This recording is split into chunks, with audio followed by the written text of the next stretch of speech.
대선 이후에 대선 주자들이 대출 규제를 풀게 되면 집값이 상승할까? 한번 이야기해 보도록 하겠습니다. 안녕하세요. 재테크 읽어주는 파일럿입니다.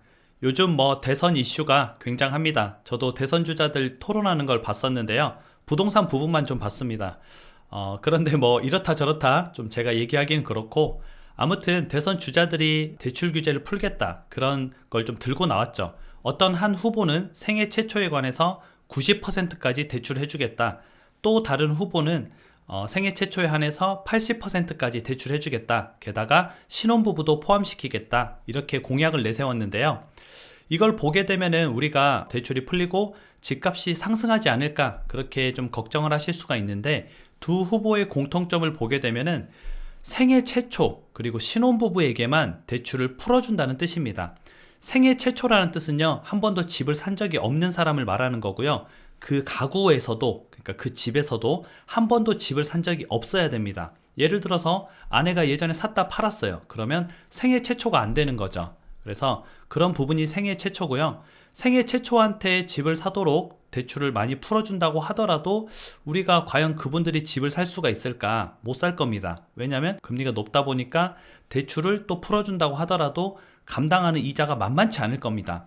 예를 들어서 요즘 서울의 아파트 가격이 12억 중반 정도 되죠. 그러면 90%까지 대출을 풀어주면은 11억 정도까지 대출이 나온다는 뜻인데요.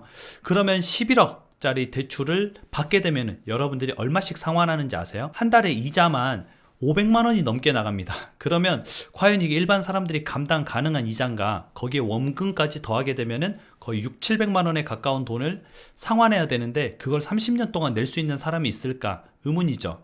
그렇기 때문에 조금 힘들지 않을까? 그렇게 보고요.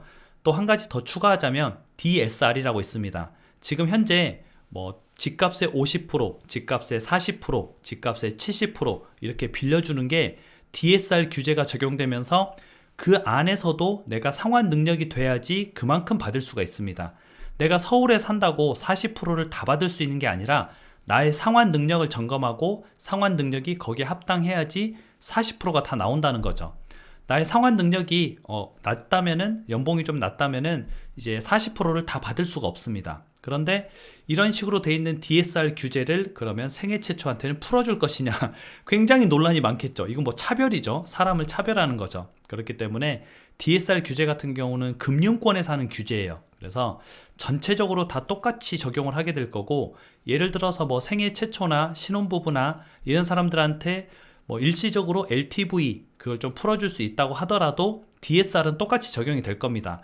갚을 능력이 없는 사람한테 집값의 90%를 빌려준다? 이건 좀 말이 안 되잖아요. 그런데 갚을 능력 있는 사람한테 집값의 90%를 빌려준다? 이건 말이 되잖아요. 그래서 상식적으로 생각을 해보면은 우리는 LTV가 늘어난다고 하더라도 상환 능력이 높지 않으면 그걸 다 빌릴 수가 없구나. 그래서 여러 가지 부분으로 보게 되면은 그렇게 대출 규제를 풀어주는 것은 집값에 크게 영향이 있진 않을 것 같다. 그런데 반대로 얘기하면 그걸로 집값을 잡는 것도 어렵다. 이렇게 보시면 되겠습니다. 그래서 제 개인적인 생각으로는요, 크게 뭔가 부동산 정책이라고 좀 보기 어렵고, 우리가 중요한 부동산 정책은 공급을 해야 됩니다. 이미 늦었지만 지금이라도 공급을 해야지 우리 다음 세대, 그리고 그 다음 세대라도 조금 안정을 찾을 수 있는 거예요.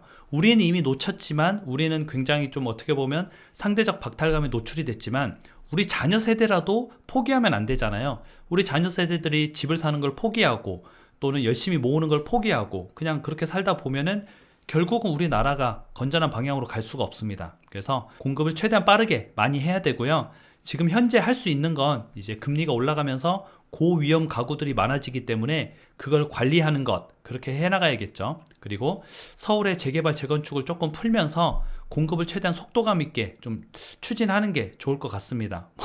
지금 제가 대선 주자도 아닌데 이렇게 얘기해봤자 별로 의미는 없지만, 그래도 여러분들하고 같이 이런 식으로 조금 우리가 접근을 해보면 부동산이 좀 해결될 수도 있겠구나 라고 좀 토론을 해본 거고요. 오늘 영상의 결론은 대선이 지나고 나서 생애 최초나 신혼부부한테 대출을 한도를 좀 풀어준다고 하더라도 결국 DSR 규제에 막혀서 별로 의미가 없을 것이다. DSR 규제를 풀어주게 된다면 또 형평성의 문제가 또 생길 것이다. 그렇게 보시면 되겠습니다. 그래서 여러분들은 그것보다도 미국이 금리를 얼마나 빠르게 올리는지, 우리나라는 금리를 얼마나 빠르게 올리는지 그리고 현재 집값의 약간 보합 상태가 하락으로 가는지 또는 반등해서 가는지 그런 부분들을 좀 체크해 보면서 좀 현 상황에 맞게 여러분들이 대처를 하시기 바랍니다.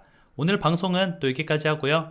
여러분들과 앞으로 계속 부동산 공부를 조금 하면서 우리 좀 같이 부동산에 대해서 열심히 공부하는 사람이 되었으면 좋겠습니다. 오늘도 시청해 주셔서 감사합니다. 다음에 다시 만나요.